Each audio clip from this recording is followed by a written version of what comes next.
স্নেহভাজন মাইরন বিশ্বাসকে তিনি যে ভেবেছেন যেটা হওয়া উচিত এবং যেটা আগামী দিনে এটাকে দেখে আগামী প্রজন্ম অনুপ্রেরণা নেবে সেই কাজটা তিনি করছেন। গুরুজন এবং গুণীজনদেরকে সম্মান প্রদান এটা অবশ্যই হওয়া উচিত, কারণ আমরা এটা ভুলতে পারি চলবে না। আজ আমরা থাকবো না, কিন্তু আগামী দিনে আমাদের পরবর্তী প্রজন্মরা থাকবে, তারা যেন একে অপরের পরিপূরক হয়ে থাকতে পারে, সেটা কিন্তু আমাদেরকে সেই শিক্ষাটা দিয়ে যেতে হবে। যাই হোক, মঞ্চে আজকে বিভিন্ন এলাকা থেকে আগত গুণীজন রয়েছেন, গুরুজন রয়েছেন এবং পার্টির বিভিন্ন পদাধিকারী রয়েছেন। আর আমাদের সম্মানীয় বিধায়ক স্নেহভাজন মাইরন বিশ্বাস আছেন এবং আমার সামনে বিভিন্ন জায়গা থেকে অঞ্চল থেকে আগত সুধীমণ্ডলী সকলকে নববর্ষে আমি প্রীতি শুভেচ্ছা, অভিনন্দন, শ্রদ্ধা, ভালোবাসা, সালাম ও আদাব জানিয়ে কথা বলার আছে সেটা বলছি। আজকে আমি বাইরনকে খুব আমি ধন্যবাদ জানাবো যে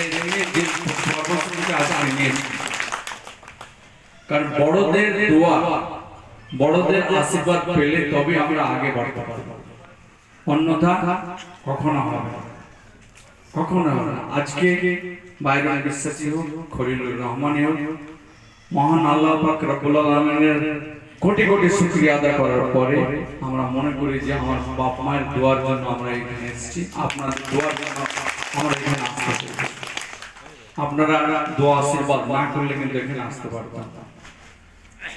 আমাদের একটা সমস্যায় তিনার বক্তব্য কিছু কথা বলছিলেন, তিনি খুব ভালো কথা বললেন। আমাদের মুর্শিদাবাদ জেলা একটা সময় শিক্ষার ক্ষেত্রে অনেক পিছিয়ে ছিল, আজকে কিন্তু তা নয়। আজকে মুর্শিদাবাদ জেলা অনেক এগিয়েছে। যদি দেখা যায় মেডিকেলের ক্ষেত্রে, তাহলে নাই করে 400 স্টুডেন্ট প্রতি বছর ডাক্তার হয়ে মানে প্রবেশ করতে পারছে। আলহামদুলিল্লাহ, এটা ক্রমশ কিন্তু আগামী দিনে আরো। আমি শুধু ডাক্তারের কথা বলবো, আলামিন মিশন পরীক্ষায় যদি দেখা যায় নিট রেজাল্টটা, তাহলে অর্ধেকটাই হচ্ছে মুর্শিদাবাদ। সাগরদিঘিও তার মধ্যে রয়েছে।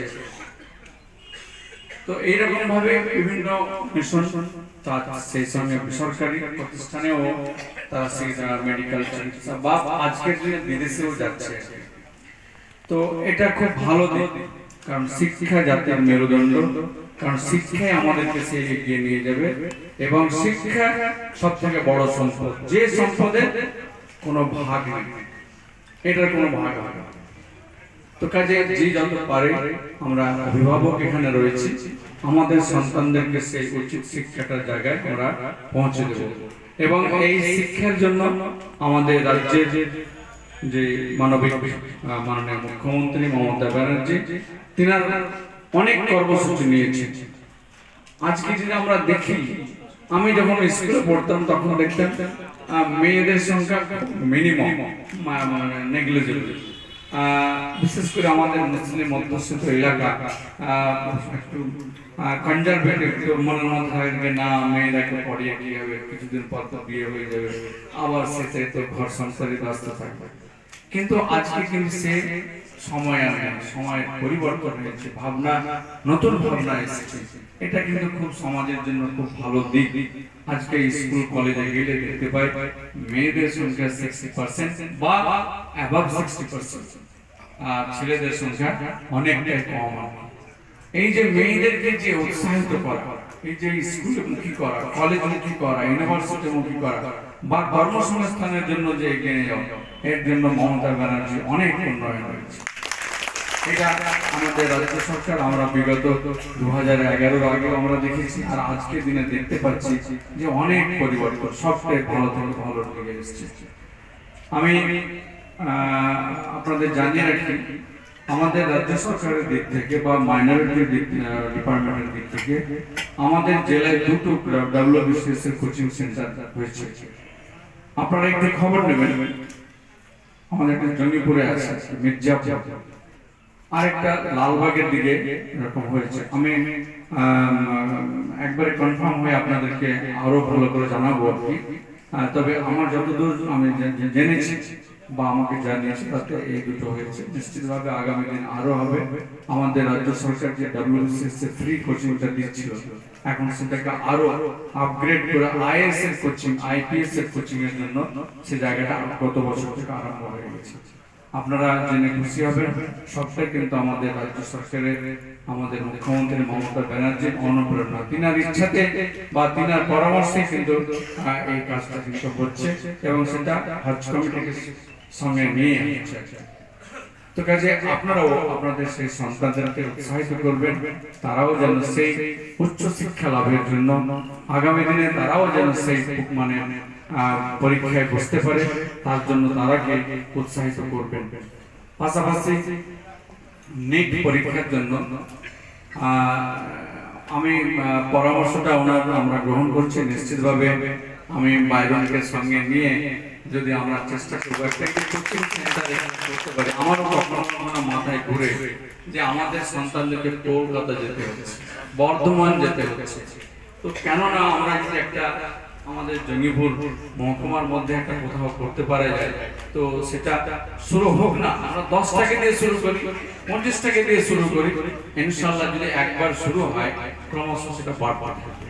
তো কাজে আপনারা সেই দোয়া আশীর্বাদ করবেন, রাখবেন, যেন আপনাদের যে লক্ষ্য বা ইচ্ছা রয়েছে, আমাদেরও সেই ইচ্ছা রয়েছে, সেটা যেন আমরা আগামী দিনে পূরণ করতে পারি, মানুষের যেন কাজে করতে পারি, মানুষের পাশে গিয়ে যেন দাঁড়াতে পারি, সেই হচ্ছে আমাদের লক্ষ্য। কাজে বাইরন বিশ্বাস কে আমি দেখছি কিছুদিন থেকে খুব ভালো কাজ, বিভিন্ন এলাকায় যাচ্ছে, মানুষের কাছে উঠছে বসছে, এটাই তো চাই। আমাদের নেতৃত্ব এটাই বলেছে, রাজনীতি করো মানুষের সেবার উদ্দেশ্যে। কাজে এই কথাটা তো আমাদের ভাবনা, এনারা কোনো অভাবের কিছু আল্লাহ দেয়নি আমাদের কিছু। আমরা চেয়েছি যে মানুষের যদি কিছু কাজ করতে পারি তাহলে আমাদের আখিরাতের জন্য আমাদের পথ খোলা হবে। এটাই তো আমাদের লক্ষ্য।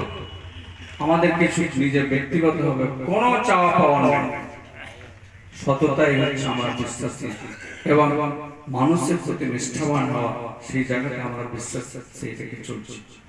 কাজে বাইরন বিশ্বাস তাকে আপনারা দোয়া আশীর্বাদ করবেন যেন ও সর্বস্তরে মানুষের পাশে থেকে কাজ করতে পারে এবং যেভাবে আজকে এই সম্মান প্রদান যে গুণীজনদেরকে, সেই সম্মান প্রদান আরো কিছু কথা শুনলাম যেটা আরো আমি অভিভূত হলাম যে মানুষ কখনো একক বা আত্মনির্ভরশীল নয়, আমরা একে অপরের প্রতি নির্ভরশীল। আমরা কখনোই এককভাবে চলতে পারি, কাউকে সঙ্গে নিয়ে, কাউকে সহযোগিতা নিয়ে বা দিয়ে আমরা চলি বা সংসার বা সামাজিক ভাবে জীবনযাপন করি।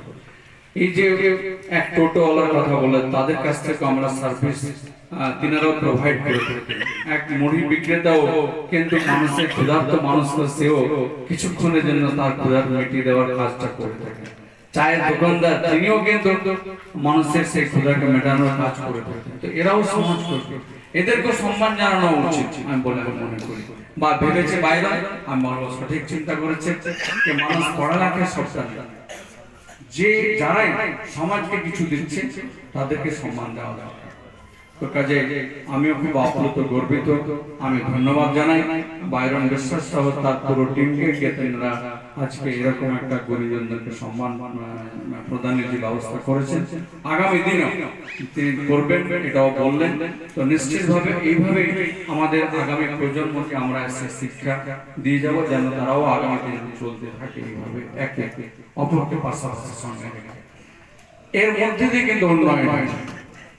যদি আমরা মানুষের পাশে যাই তো মানুষের অভাব অভিযোগটা শুনতে পারবো, তার মধ্যে আমি যদি সবটা না করতে পারি কিছু তো আমি করতে পারবো। তো যার জন্য আমি সমস্ত কর্মীকে, নেতৃত্বকে বলবো আপনারা প্রতি যে ওয়ার্ডে যারা আছেন তিনারা প্রতি বাড়িতে যাবেন। আমাদের অন্ততপক্ষে রাজ্য সরকার বাংলার মানুষের প্রতি কি কি উন্নয়ন বা করেছে সেটা তো অন্ততপক্ষে মানুষকে জানিয়ে রাখেন।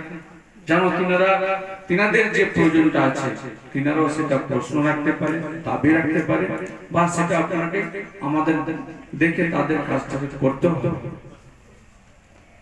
কাজে আমি আমার বক্তব্য আর বাড়াচ্ছি না।